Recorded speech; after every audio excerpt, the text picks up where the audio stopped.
오늘 시장은 한 고비를 또 벗어나는 흐름을 보이고 있습니다. 그렇지만 주식시장을 둘러싼 주변 여건은 너무도 좋지 않습니다. 자, 앞으로 시장은 어떤 변수들을 체크해야 되고 또 어떻게 대응해야 될지 3인의 전략에서 알아보도록 하겠습니다. 오늘 이 시간에는 머니투데이 방송의 이학영 전문위원과 대신경제연구소의 최현기 연구원 두 분과 함께합니다. 안녕하십니까? 네, 안녕하세요. 시장 중심이 되는 키워드를 알아봅니다. 5위부터 3위까지 키워드를 화면을 통해서 확인해 보도록 하겠습니다. 오늘의 5위 키워드는 한국은행 성장률 전망치 하향입니다. 한국은행에서 올해 GDP 성장률 전망치를 3.5%에서 3%로 하향했습니다. 내년 전망치도 4.2%에서 3.8%로 낮췄습니다. 4위 키워드는 보험주 반등 시도입니다. 금리 인하 발표 후 급락했던 보험주가 오늘 반등을 시도하고 있습니다. 대응 전략을 세워봅니다. 3위 키워드는 중국 2분기 GDP 성장률 7.6%입니다. 중국의 2분기 GDP 성장률이 전년 동기 대비 7.6%를 기록했습니다. 예상치와 엇비슷한 수준입니다. 어제 전격적으로 금리를 인하했습니다. 금리 인하 시에 수혜 업종, 피해 업종 이렇게 얘기를 나누는데 가장 피해를 볼 업종으로 첫 번째로 꼽히는 게 보험 업종입니다. 아무래도 보험사 같은 경우는 은행 예금을 많이 넣어놓기 때문에 이자가 떨어지면 당연히 수익성에 영향을 받는 건 당연할 것 같고요. 은행주도 좋지 않은 영향을 받는다고 얘기를 하는데 어제 금리 인하 발표 이후에 보험주가 좀 크게 빠졌습니다. 그래서 어제 워낙 많이 빠져서 그런가요? 오늘 좀 반등을 시도를 하고 있는데 이학년 의원께서는 보험주 어떻게 보십니까? 네, 금리가 인하되면 기본적으로 예대 마진을 기본적으로 수익의 원천을 잡고 있는 은행주라든가요. 은행이나 보험에는 수익성에 좀 타격을 받는 것은 당연하죠. 물론 일부에서 증권주 같은 경우에서 좋아진다고 얘기하지만은요. 현재 같은 초저금리 상황에서 무슨 금리가 낮아져서 주식 투자를 안 할 사람이 주식을 더 하고 보유채권의 가격이 올라가서 수익이 난다 이런 것은 다른 은행이나 보험사도 마찬가지이기 때문에요. 약간 그것은 너무 너무 좀 과도하게 교과서적 의미를 해석한다라는 생각 갖고 있습니다. 보험주는 금리의 인하 그것뿐만이 문제가 아니죠. 자동차 보험의 강제 거의 정책적인 압력으로 인하세요. 인하시키려는 압력이 계속될 수밖에 없어 보이고요. 대선을 앞두고 또 여러 가지 이슈가 있을 것으로 보이기 때문에 금융주 특히 보험주에 그렇게 좋을 일은 별로 없다고 봅니다. 다만 시장은 오늘 전형적으로 보여주다시피요. 정말 급락했다고 더 급반등을 하는 이런 정신없는 장세가 이어지고 있기 때문에요. 어떤 개별적인 재료의 성격보다는 같이 올라갔다 떨어졌다는 반복적인 가능성이 큽니다. 그렇기 때문에 기본적으로 보험주에 대한 보수적 시각을 유지한 채요. 시장의 흐름에 같이 움직일 수밖에 없는 그런 불안정한 장세 속에서 보험도 마찬가지다 이렇게 말씀드릴 수 있겠네요. 사실 어제 전격적인 금리 인하 발표 이후에 스팟 자료로 바로 나온 게 금리 인하 시의 수혜 업종 이러고 나왔었는데 긍정적인 영향을 거의 안 줬던 것 같습니다. 그보다는 오히려 금리를 인하했을 경우에 조금 수익에 영향을 주는 업종들 낙폭이 컸던 게 사실이고요. 그만큼 현재 시장 분위기를 좀 보여주는 것 같습니다. 특히 보험주 같은 경우는 전반적으로 환경 자체가 좋지 않기 때문에 적극적인 접근에는 현재 시점에서는 조금 무리가 있을 것 같습니다. 오늘 중국의 GDP 성장률, 2분기 GDP 성장률에 대해서 시장에 관심이 지대했던 게 사실입니다. 그래서 나쁘게 보는 쪽에서는 7% 아래로도 나올 것이다. 이렇게 예상을 했는데 7.6%, 예상치가 7.7%였으니까 거의 엇비슷한 수준입니다. 시장이 좀 한숨을 돌렸다. 이렇게 볼 수도 있는데 또 한쪽에서는 중국의 경기 부양 강도가 이제는 좀 강하지 않을 것이다. 그래서 긍정적이기만 한 것은 아니다. 이렇게 해석하는 시각도 좀 있는 것 같은데요. 최현기 연구원께서는 중국의 성장률 어떻게 보십니까? 예, 우선 중국 국가통계국에서 발표한 2, 4분기 GDP 성장률이 7.6%가 나왔습니다. 이는 2009년 3분기에 있었던 7.9%를 기록한 이후에 약 3년 만에 7%대로 하락한 건데요. 지난주에도 말씀드렸다시피 중국 GDP 성장률에 대한 컨센서스 자체가 시장에서 최저로는 한 7.5%, 최고는 한 7.8% 정도 형성되었었다는 점을 감안했을 때 일단 2, 4분기 GDP 성장률 둔화는 어느 정도 시장에 선반영되었다라고 지금 판단하고 있습니다. 물론 유로존 재정 위기 우려가 예상보다 심각하게 부각이 됐고요. 그거에 따른 글로벌 경기 둔화 우려가 심화되면서 중국의 대내외 수요가 감소된 부분이 중국 경제 성장률 둔화를 가져온 것으로 보고 있고요. 이제 지금 시점에서 문제는 이제 과연 이제 중국이 하반기 들어서 경기 반등세를 나타낼 수 있겠느냐. 즉, 중국 정부의 바오바, 그러니까 8%의 경제 성장률을 과연 달성할 수 있느냐 여부가 상당히 시장의 주목을 받고 있는 상황입니다. 이미 중국은 지난해 하반기부터 올해 5월까지 지급 준비율을 3차례 인하했고요. 또 6월과 7월에 거쳐서 예대금리 인하를 단행하는 등 경기 부양 의지를 계속적으로 재확인해 왔습니다. 따라서 이런 것들은 아무래도 하반기 중국 경기의 어떤 반등에 좀 무게를 실게 하는 요인으로 작용할 것으로 판단하고 있고요. 또한 그 경기 부양책 시행에 있어서 가장 걸림돌로 작용했던 것이 바로 이제 중국 내 인플레이션 압력이었는데요.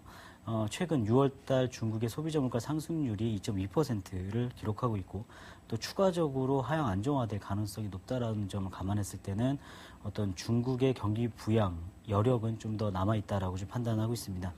2008년 글로벌 금융위기 때 약 4조 위안 규모의 어떤 경기 부양책을 단행하면서 중국의 경제 성장에 어떤 급반등을 가져온 적이 있었는데요.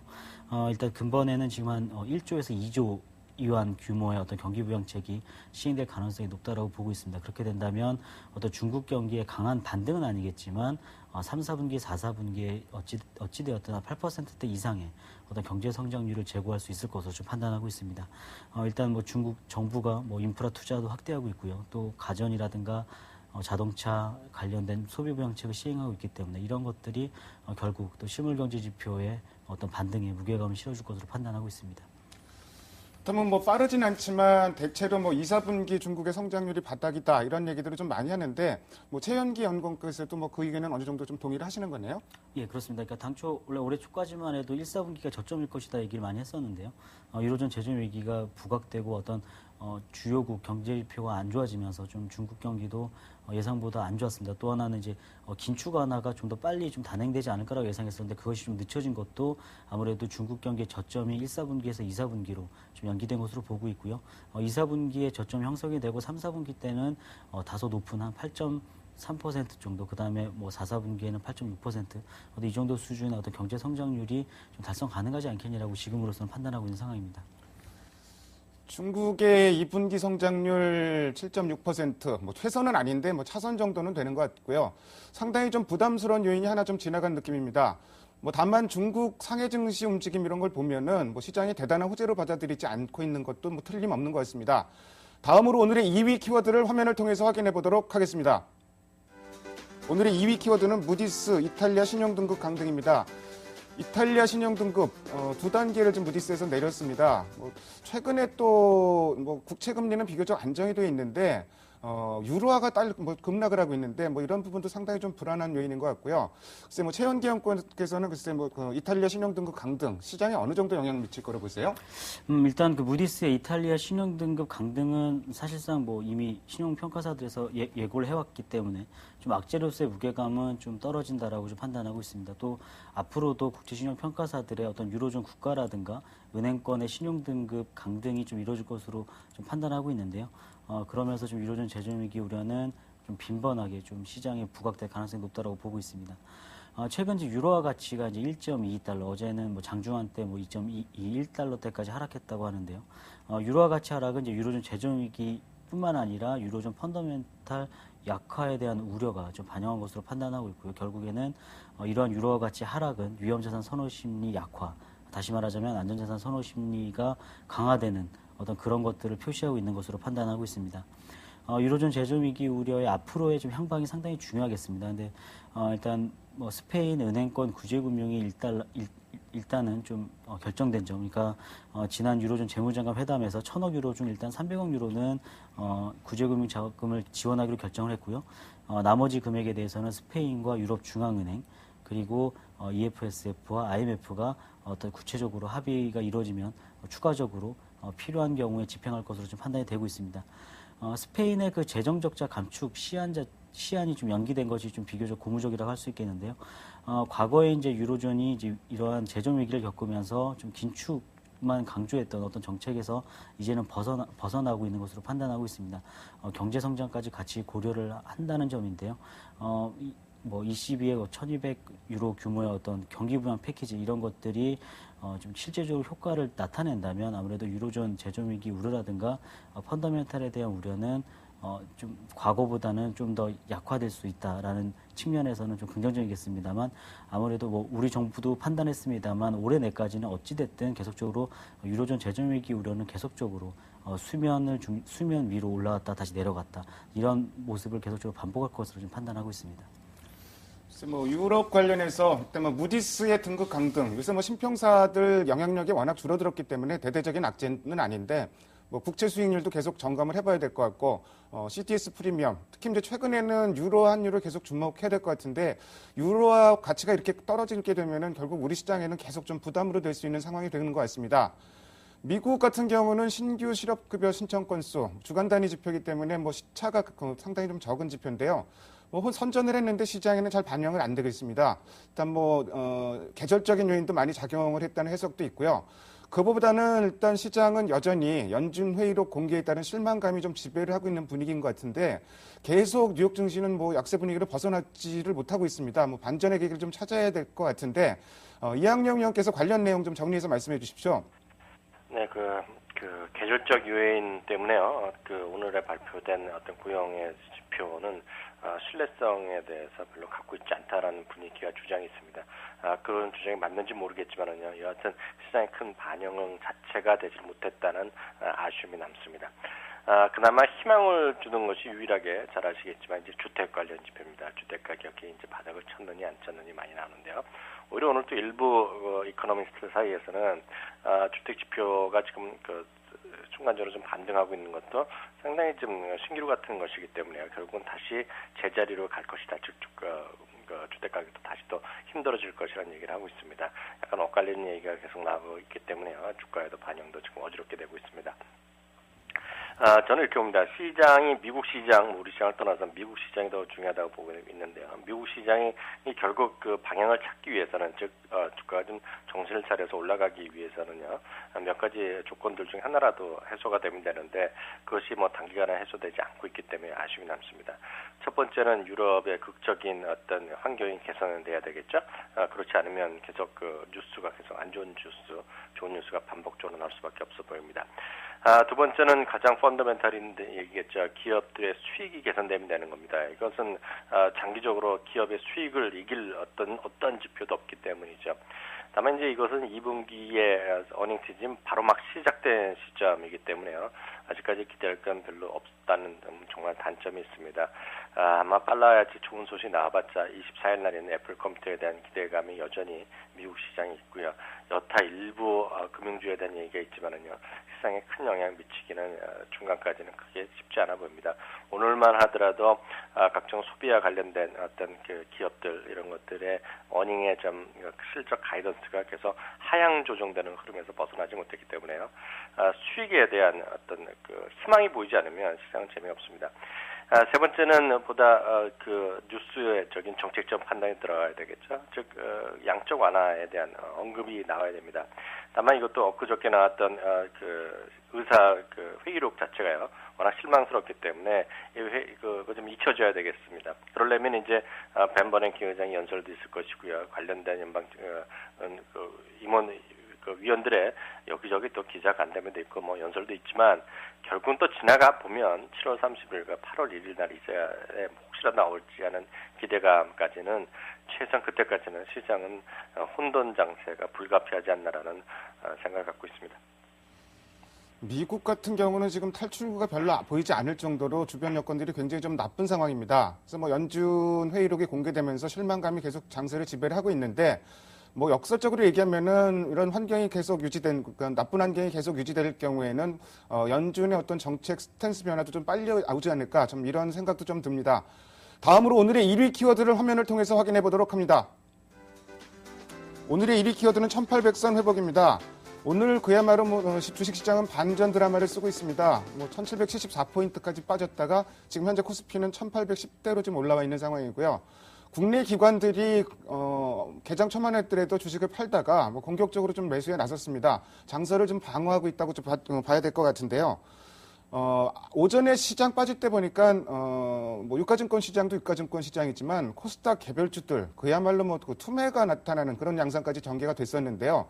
지금 뭐, 코스닥 지수는 상당 부분 좀 많이 되돌리긴 했지만, 개별 종목들, 아직까지도 지금 뭐 시세 회복하지 못하고 있는 종목들이 다수가 있습니다. 이런 종목들 시세 상당히 좀 불안한 것 같은데요. 이학영 의원께서는 코스닥 개별주, 어떻게 보시는지도 좀 말씀해 주시고요. 전반적인 시장 대응 전략도 말씀해 주십시오. 네, 한마디로 뭐 중소형 뭐 개별 테마성 주식들의 상승률은 매우 적다고 보고 있습니다. 시장은 급락할 때 조금 버텼을지 모르겠지만은요. 시장이 언젠가 반등할 때, 물론 오늘의 반등이 정말 이어지면 좋겠지만은요. 이것이 오늘 성공하지 못할지더라도요. 언젠가 반등할 때가 분명히 언젠가 올 텐데요. 그때 중소형 개별주가 되겠냐는 질문을 하신다 그러면 저는 뭐 가능성이 거의 없다라는 생각 갖고 있습니다. 시장에 관해서는 저는 오늘 뭐 뚜렷하게 보이지 않는 손이 작용했다고 보고 있습니다. 무슨 얘기냐면 오늘 아침만 하더라도 주가가 워낙 뭐 급락하다 보니까요. 전저점이 깨지고 전저점이 깨지다 보니까 뭐 투매가 나올 수 있는 환경이니까요. 오늘 가장 뭐 뚜렷한 것은 연기금의 적극적인 행태 아닙니까? 지금 1,000억 이상을 샀습니다. 4월 초반 이후 뭐 제일 많이 샀는데요. 오늘 시간도 한 30분 남았는데 얼마만큼 더 살지 모르겠습니다. 딱 찍어서 사는 거 아닙니까? 지금 삼성전자, 현대차를 사면서 시장을 바치는 것이 뭐 거의 눈에 띄게 보이고 있는데요. 이런 것이 앞으로도 뭐 지속될지에 대해서는 기본적으로 의문이 있지만은 그런 상황은 반복될 수밖에 없다는 것이죠. 그런 관점에서 중소형 테마성 주식 몇 개를 갖고 조금 된다고 해서 그런 주식을 뭐 늘리거나 하는 것은요 상당히 무모한 생각이라고 여전히 갖고 있습니다. 시장 리스크를 언젠가 또 관리할 필요가 있을 시기가 올 텐데 그것은 여전히 1780선이 이탈하면 물량을 좀 줄여야 된다는 생각이 여전히 변함이 없습니다. 다만 한 가지 참고적으로 말씀드리면요. 양적 완화 부분에서 한 가지 제가 말씀드리려다 아까 까먹고 못한 것이 있는데요. 메릴린치에서 흥미로운 레포트를 냈습니다. 무슨 얘기냐면 양적 완화가 그 효율성이 있을지 없을지는 뭐 여러 가지 말들이 많은데요. 혹시 양적 완화란 그런 3차 양적자 일어나면 그 달러의 가치가 뭐 당연히 떨어질 그런 쪽으로 갈 것이고요. 그러면 다시 금에 대한 투자를 해야 된다는 의견을 적극적으로 개진했습니다. 다시 금 가격이 2,000불까지 간다고 하니까요. 뭐 금 관련된 거 관심 있으신 분 참고하시면 좋겠네요. 오늘 시장이 어느 정도 방어가 된 거는 다행인데 어쨌든 뭐 조금 약간 인위적인 분위기도 좀 있는 것 같고요. 뭐 오전에 주식시장 빠지던 때 상황을 다시 한번 되짚어볼 필요가 있을 것 같습니다. 시장 빠지는데 개별주들 그야말로 투매가 나오는 상당히 심리가 좀 불안하다는 점, 그 점은 꼭 기억할 필요가 있을 것 같습니다. 오늘 금요일이고 이번 주에는 사실 뭐 중국의 GDP 성장률 그리고 오늘 밤에 발표되는 JP모건 실적 이 정도에 굉장히 관심이 좀 많았었는데요. 중국 GDP 성장률은 좀 무사히 좀 넘어간 분위기입니다. 다음 주에는 어떤 변수들이 있을지 최현기 연구원께서 좀 짚어주시고요. 전반적인 시장 대응 전략도 같이 말씀해 주십시오. 예, 뭐 다음 주에는 사실 뭐 특별한 이벤트라든가 어떤 시장에 영향을 줄 만한 경제 지표 발표는 좀 없고요. 좀 기업 실적 시즌에 따른 어떤 위험자산 선심리 재개 여부에 따라 증시의 방향성이 결정될 것으로 판단하고 있습니다. 뭐 2분기 기업 실적에 대해서는 지금 전반적으로 컨센서스가 낮게 형성되어 있기 때문에 하반기 그러니까 기업 실적이 안 좋게 나온다 하더라도 어떤 하반기 글로벌 경기 회복 기대감에 대해 좀 시장이 주목한다면 기업 실적 악화에 대한 충격 역시 좀 제한적이지 않을까라고 좀 예상을 하고 있고요. 또 하나 이제 그 다음 주에 미국의 이제 물가 지표가 발표가 됩니다. 그거는 이제 얼만큼 낮게 나오냐가 상당히 중요하겠는데요. 왜냐하면 이제 8월 달에 열리는 미 FOMC에서 어떤 3차 양적 완화를 시행할 만한 어떤 기대감을 높여줄 수 있는 요인으로 작용할 가능성이 높다라고 보고 있기 때문입니다. 마지막으로 이제 하나는 이제 단기적인 대응을 좀 주로 말씀을 드렸었는데요.